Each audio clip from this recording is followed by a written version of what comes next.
কোরআন বুঝলেন না, আলহামদুলিল্লাহ রাব্বিল আলামিন। তা যদি এভাবে একটা মাস পড়েন, তাফসীরে ইবনে কাসির আছে, তাফসীরে মাআরিফুল কোরআন আছে, তাফসীরে তাফহিমুল কোরআন আছে, যেটা আপনার মনে চায় যে কোনো একটা কিনে যদি আম্মা আপনি স্টাডি শুরু করেন, রবের সাথে সম্পর্ক হয়ে যাবে। সবকিছু আমরা করতে পারি, কিন্তু কোরআন বুঝার মতো আমাদের সময় নাই। আসেনি? আয় হায়, বন্ধুকে চিনলেন না। আর বন্ধুরে মনে করেন কোরআনের উপর আসলে মনে মানুষ মারিয়ে গেলে একটা সোলা রাখতেন না, এটা যখন অনলাইনে দেখবো সারা পৃথিবী, অফিসে অফিস বাসাতে বাইরে অফিসারে ভাবি ডাইনাতে সময় এই হাতের কথা আদর করছে, ঘুষ টুস খাইও না বা আতান কাটিয়ে লেগে সব সোর বালা আর চুরিতে রইবনি।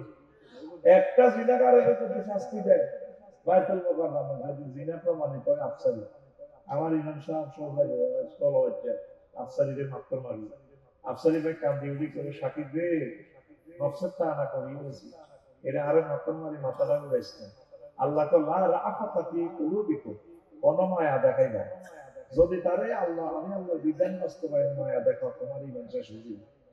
নইলে একজনের রাফতারি হইলে বিশ্ব দেখবেন সব জিনার কথা মনে হইলে যুবক যুবতীরা কয়েকজন শরবত খাবে, আল্লাহ এই কাম করুন যেত, তখন দলে দলে বিয়ে করবে।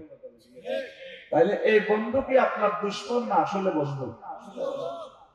আব্বা আদম সফিউল্লাহ যেদিন আল্লাহ বলে দিয়েছে আব্বা কাঁদে, আল্লাহকে কাঁদিও না, আমি জান্নাতে তোর রশি নিক্ষেপ করিও, মহাগম কাল করানো রশি ওয়াতাসিমু বিহাবলিল্লাহি জামিয়া। কবি বললে নদীতে বললে এই জিনিসে বললে রশি ছাড়ে, রশি যদি দেখতে পারেন এই জান্নাতে এই কেরান আছে, কেরান দিয়ে উঠে উঠাইয়া মহাগম কাল করানো রশি, এটা যদি দেখতে পারেন আল্লাহ আল্লাহ শাহ সেখানে ফেরেশতার মাধ্যমে আপনাদেরকে তুলে জান্নাতের দিকে উঠে নিবে। কোরআন পড়ার সময় কো আয় হায় হায় আহারা মুন্সি বলতে পারছি আমার রিফনে আছে বক্তা দিনছি লাগাইয়েন না বক্তা কাম রিফনে হাস্য খাই দিয়ে দিব তো গেছে দিকে সাই কই দিয়ে রক্ষিত করে হেদায়েত আল্লাহ বাবা তিনি হাস্য খাইছে আল্লাহ রাস্তা করতে দিয়ে দিছে সবুজ একটা গল্প করে, কিন্তু এক খাচ্ছি পাইছে 1,90,000 বিভিন্ন জালে ভোট দিয়েছে 1,90,000 এক ভোট পাইছে, পাশ করবো কি এক ভোট হলো। এটা মুন্সিগঞ্জ 3 সংসদীয় আসন নম্বর কত? সংসদীয় আসন নম্বর আছে 100 না 200? 100 না।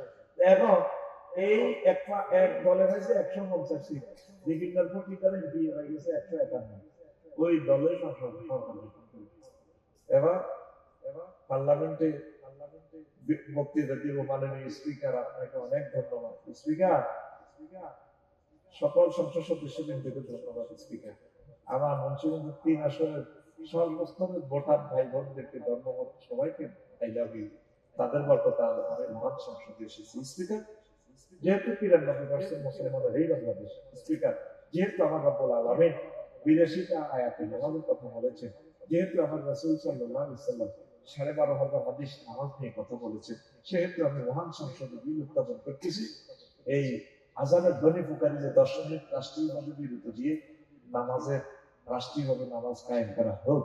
বিভিন্ন ভোটিংয়ের কারণে নামাজের আইন ফাঁসি গেছে, 20 কোটি মানুষ নামাজ পড়বে, নামাজ পড়ে মানুষের সব পাগলি ফিরবে। সূরা নিসার 85 নম্বর আয়াত, আল্লাহ কয় মাইয়াশফা শাফাআতান হাসানাতান ইয়াকুন লাহু নাসীবুম মিনহা, যে ব্যক্তি ভালো কাজে সুপারিশ করে, সিল দেয়, সমর্থন করে, মিছিল দিব, তাহলে এটার কারণে যে একটা ভালো লোক নির্বাচিত হলো, যতগুলো কাজ করবে ভালো কাজের অংশ সে আমার নামাতে মরার পরেও কবর যাইব। ওয়া মাইয়াশফা শাফাআতান সাইয়্যাতান ইয়াকুন লাহু কিফলুম মিনহা, আর যে কোনো খারাপ কাজের জন্য সুপারিশ করিব, সিল দিব, ভোট দিব, হায় হায় এই ব্যক্তি ভাষাই করবো, যত গুণা করবো, চান্দাবাজি করবো, কিছু কিছু অংশ কিফলুম মানে এটার কপালতি, এটা অভিভাবকের দায়িত্ব আপনাকে নিতে হবে। নাউজুবিল্লাহ কর ওয়াকান আল্লাহু আলা কুল্লি শাইইন মুকিতা, আমি আল্লাহ প্রত্যেক ব্যাপারে প্রচন্ড শক্তিশালী। কোরআনের চিনলেন না, এগুলো বুঝতে গেলে আমরা আপনাদের দুশমন হয়ে যাবে। আপনি ইসলামকে পরিপূর্ণভাবে মানতে হইবে। আমি কোরআনের কইলাম, কোরআন 39টা মন্ত্রণালয় বাংলাদেশ, ওর ভিতরে কি আছে? কোরআনটা আছে মানে আমার এই খোদ্বার 66 নম্বর আছে, আফসারি 30টা বললাম। এই কত মন্ত্রণালয় হচ্ছে পার্বত্য চট্টগ্রাম বিষয়ক মন্ত্রণালয়, আফসারি এটা নিয়ে 30টা আয়াত আছে। বললাম বলো। কোরআন আমারে বলতেছে ওয়াজআলনাল জিবালা আওতাদা, আমি আল্লাহ পাহাড়কে, পার্বত্য চট্টগ্রামকে বাংলাদেশের জন্য পিলার হিসাবে বানাইছি। আল্লাহু আকবার। কোরআনের কইলাম 2 নম্বর মন্ত্রণালয় প্রাথমিক ও গণশিক্ষা মন্ত্রণালয়, এটা নিয়ে কোনো কথা আছে কিনা? কোরআন তো 784টা আয়াত আছে। ইকরা বিসমি রাব্বিকাল্লাযী খালাক। কোরআনের কইলাম কোরআন 3 নম্বর মন্ত্রণালয় কৃষি বিষয়ক মন্ত্রণালয়, এটা নিয়ে আয়াত আছে কিনা? কোরআন কয় আফসারি 81টা আয়াত আছে। কোরআনে বললাম বলো। কোরআন আমারে বলতেছে আনতুম তাজরাউনাহু আম নাহনু যারিউন, তোমরা কি ফসল উৎপাদন করো নাকি আমি আল্লাহ ফসল উৎপাদন করি? আল্লাহু আকবার। কোরআনে কইলাম 7 নম্বর মন্ত্রণালয় বেসামরিক পরিবহন ও বিমান পরিবহন ও পর্যটন মন্ত্রণালয়, এটা নিয়ে কোনো কথা আছে কিনা? কোরআন তো 28টা আয়াত আছে। আমি বললাম বলো। কোরআন বলতেছে মা ইয়ামসিকুহুন্না ইল্লার রাহমান, তোমাদের পাখির ডানা, বিমানের ডানাগুলো মহাশূন্যে, আর কেউ ধরে রাখে না। রাডার স্পাক অ্যাডমিনিস্ট্রেশন, আমি রহমান আল্লাহ তোমাদের বিমানের ডানাগুলো কন্ট্রোল করি। এইভাবে ফরতে ফরতে মহাগ্রন্থ আল কোরআনের সকল মন্ত্রণালয়ের কথা আছে। 14 নম্বর মন্ত্রণালয় মৎস্য ও প্রাণী সম্পদ মন্ত্রণালয় 32টা আয়াত আছে। ওয়াহুয়াল্লাযী সাখারা বাহরা লিতাকুলু মিনহু লাহমান তারিয়া, আমি গজারিয়াতে তোমরা তাজা গোশত দেখো বাচ্চার কাছে কষাইর দোকানে, আমি আল্লাহ বলতেছি তাজা গোশত পাওয়া যায় নদ নদী খাল বিলে। মহাগ্রন্থ আল কোরআন পাহাড়ি সেক্টরের কথা বলছে। তাজা গোশত কোথায়? নদীতে। মাছ মরে গেলেও খাওয়া যায়। একটা কার্গো মাছ 1 কেজি তো বড় মাছ হলে দাম পড়ে 1-1.5 টাকা। কথা ঠিক কিনা? এই জন্য বর্ষাকাল হলে 1-2 কেজি মাছ মনে আল্লাহ রাস্তা ছাড়ে দিবে। এত মাছ মুন্সিগঞ্জে পাওয়া হলো, তোর মাছ আছে না? জাল আছে, পানি আছে, মাছ নাই। সব দারা উল্লাহ খানা উল্লাহ বাকি আছে, সারা উল্লাহ বাকি নেই। সবটাই জানিয়া নবীজি শিখেছে, আল্লাহ শিখেছে। ছোট ছোট পোনা ধরবেন না, জীবন নামাজ খাইবেন না। পোনা ধরবো না, পোনা ধরবো না, আল্লাহ নিয়ামত বচ্চ পোনা রে, পোনা ধরবো না, পোনা ধরবো না। প্রিয় বন্ধুরা, আসলে না ইমান ভঙ্গের 10টা কারণ: কুফর, 2 শিরক, 3 নেফাক, 4 আল্লাহ বান্দার মাঝে মাধ্যম সাব্যস্ত করা, 5 কাফির ও মুশরিকদের কষ্টতার ব্যাপারে সন্দেহ পোষণ করা, 6 রাসূল সাল্লাল্লাহু আলাইহি ওয়াসাল্লামের আদর্শ ব্যতীত অন্য ব্যক্তির আদর্শকে শ্রেষ্ঠ মনে করা। ঠিক না? বক্তার কাছে কারে কারে শ্রেষ্ঠ মনে করে ইমান ভাঙি যাইব। 7 ইসলামের কোন বিধানকে অপছন্দ করা, 8 ইসলামের কোন বিধানকে উপহাস করা, মুসলিমদের বিরুদ্ধে কাফের মুশরিকদের সাহায্য করা, 10 কোন ব্যক্তির জন্য শরীয়তের কোন বিধান রহিত আছে বলে বিশ্বাস করা। ঠিক না? অনেকে আমরা করে এলেন কাগজ দরবারে বদলিয়ে এই পাশে তো, হ্যাঁ উনি শরীয়তের উঠবে, ইমান থাকবো, লাল সালু মুড়ি কিনতে কিনতে লাগলো হক মাওলা বললাম, উনি তো ল্যাংড়া বসে গেছে। না, ওনার কাছে বহুত কিছু আছে। বললাম কি আছে? যা আছে এটা তো তুলিয়ে রাখছি। শরীয়তের আইন সকলের জন্য সমান। আল্লাহু আকবার। আর এই যে এই 10টা কাজ করলে আপনার ইমান ভেঙে যাবে। শিরক তো আপনাকে বুঝতে সময় লাগবে ভাই 1 ঘন্টা। এই জন্য খুতবাগুলো নিয়ে আমরা নিজে নিজে ইমানটা আমরা বুঝে নিই। শিরক মানে উলুহিয়ত, রুবুবিয়ত, আল্লাহকে রব হিসেবে। ইলহুন মানে আলিয়া, ইহলাল মানে আইনদাতা, বিধানদাতা।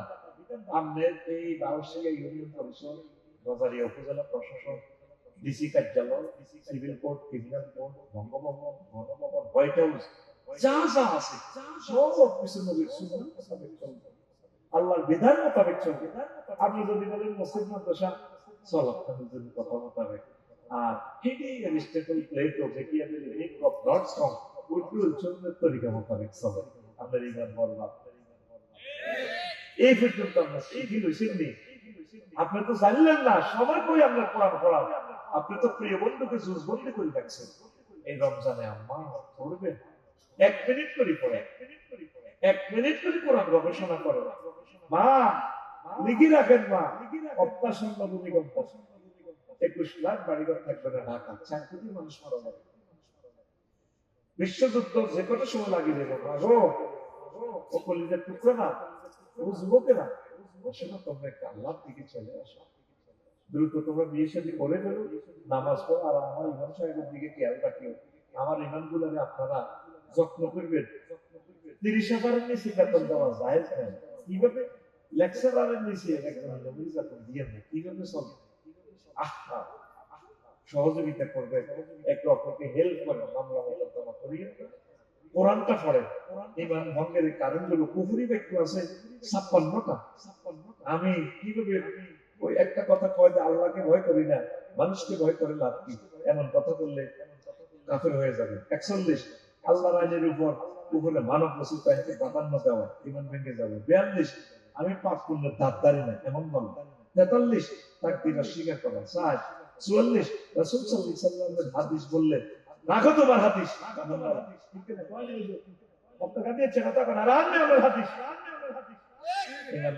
এইভাবে সুন্দর সুন্দর কথা আমাদের জুমার পর নিয়ে যাবেন। আপনাদের ধৈর্য ছুটি যাতে না ঘটে, 1.5 ঘন্টা সময় দিলাম। তো আমি এখন মোনাজাত দিব, মুসাফির মানুষ, বাদ বাকি অংশ আরেকদিন বলবো। আসেননি আমার কোনো কলিজার টুকরা হুজুর, আমি 5 কোটি করতাম, 5টা মসজিদ দিয়ে দিই, আমার আব্বা আম্মা তো কবরে রয়ে গেছে, আব্বা আম্মার কারণে তো আজ দুনিয়া দেখলাম। 100 বছর যাইব, হুজুরে গবেষণা করবো, আমার আব্বা আম্মা সওয়াব পাইব। আমরা একটু দোয়া করেন এই কবরবাসীদের জন্য। আমার বাউসিয়া ভাই কতখানতে মসজিদ খোলা নয়, মসজিদ মোট কয়টা? 3টা। একজনও দিতে পারবেন, আমি 3 মসজিদ দিয়ে দিলাম, দোয়া কর 2000 টাকা দিয়ে।